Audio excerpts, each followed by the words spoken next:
শুরুতেই আপনাকে ধন্যবাদ জানাচ্ছি আমার কথা শুনবার জন্য। আসসালামু আলাইকুম, আমি স্থপতি মোহাম্মদ পারভেজ। অনেক সময় দেখি যে কিছু কিছু কেস আমরা এরকম ফেস করি যে, যেমন ধরেন ইট, বালি, রড, সিমেন্ট সব সাইডে চলে এসেছে, মিস্ত্রিও ঠিক হয়ে গেছে, আগামীকালকেই বাড়ির কাজ শুরু করবে। তো এই জন্য প্ল্যান লাগবে। ইঞ্জিনিয়ারের কাছে আসছে একদিন আগে বা দুদিন আগে বা 3 দিন আগে প্ল্যানের জন্য। এই বিষয়টা সত্যিকার অর্থেই বিব্রতকর। আমি এই যে ভিডিওগুলো করি, এটার একটা পারপাস আছে বা উদ্দেশ্য আছে।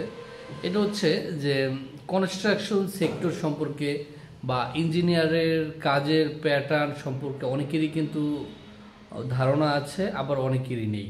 তো যাদের নেই তাদের জন্য বলছি, আপনারা যে কোনো ধরনের, সেটা একতলা, দুতলা বা বহুতল ভবনের ক্ষেত্রে দেখা যায় প্ল্যান অনুমোদন প্রক্রিয়া, প্ল্যান পাস, তারপর সয়েল টেস্ট, এই যে সকল মিলিয়ে দেখা যায় একটা ভালো সময় চলে যায়। কিন্তু বিপত্তির বিষয় হয় যে অনেক সময় যেমন আজকে আসলো কালকেই কাজ ধরবে, তখন কিন্তু একটা বিব্রতকর পরিস্থিতি সৃষ্টি হয়। দেখেন, আপনি সারা জীবনের সঞ্চিত টাকা ব্যয় করে একটা বাড়ির কাজ করবেন, সেই বাড়ির নকশা একজন ইঞ্জিনিয়ার করবে, তাই তো? কিন্তু ইঞ্জিনিয়ারকে তো সময় দিতে হবে। আপনি যদি বা আপনারা যদি সময় না নেন, এতে হবে কি, কাজের সামগ্রিক মানে ওয়ার্কিং স্ট্যান্ডার্ড ভালো হবে না। এই জন্য ভালো কাজের ক্ষেত্রে, উপরে কাজ চলতেছে, ঠুস শব্দ,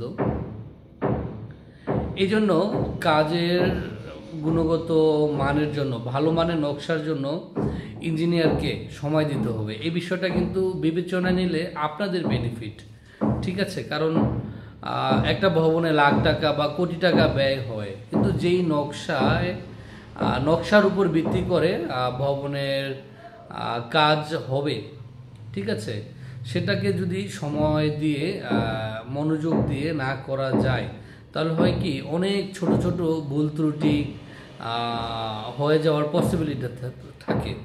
এই জন্য আমি বলবো, যারা বাড়ি বা ভবন নির্মাণ করবেন, অন্তত 15 দিন, 20 দিন আগে, 1 মাস আগে, 2 মাস আগে ইঞ্জিনিয়ারের সাথে আলাপ করে তার টাইম শিডিউল নিয়ে আর সময় দিয়ে ইঞ্জিনিয়ারকে, যে আপনি সিনসিয়ারলি কাজ করেন, সময় নেন, কিন্তু প্রপারলি করেন। তো আপনাদেরকেও বিষয়টি বুঝতে হবে।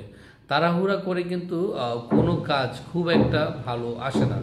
তো ভালো থাকবেন, আসসালামু আলাইকুম। যেহেতু উপরে ঠুস ঠুস শব্দ হচ্ছে, তাই বেশি দীর্ঘায়িত করবো না। আল্লাহ হাফেজ।